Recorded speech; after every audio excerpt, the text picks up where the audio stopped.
ভাতের সাথে আলুর ভর্তা আর গরম গরম ডাল, এই জন্য এক ঘরোয়াভাবে বাঙালি খাবারের এক সেরা জুটি। আলুর ভর্তা বানানোর জন্য শুকনো মরিচ, পেঁয়াজ ভেজে তারপরে যে সরষের তেল সাথে একসাথে মাখিয়ে খুব সুন্দরভাবে ভর্তাটা বানিয়েছিলাম। আসলে ভর্তাটা খেতে খুবই ভালো লেগেছিল। সাথে গরম গরম ডাল পরিবেশন করে নিলাম। আসলে ভর্তা যখন মুখে কোনো কিছু খাবার ভালো লাগে না, তখন এই যে ডাল আর আলুর ভর্তা এভাবে বানিয়ে খেয়ে দেখতে পারেন। একবার হলে ট্রাই করে দেখেন।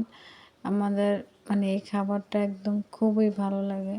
মুখে স্বাদ না থাকলেও একবার খেয়ে দেখুন, খুবই ভালো লাগবে। আর এভাবে ডাল আর আলুর ভর্তা সবারই মোটামুটি পছন্দ। আপনারা ট্রাই করে দেখতে পারেন। খুবই মজা লাগে এভাবে ভর্তাটা বানালে।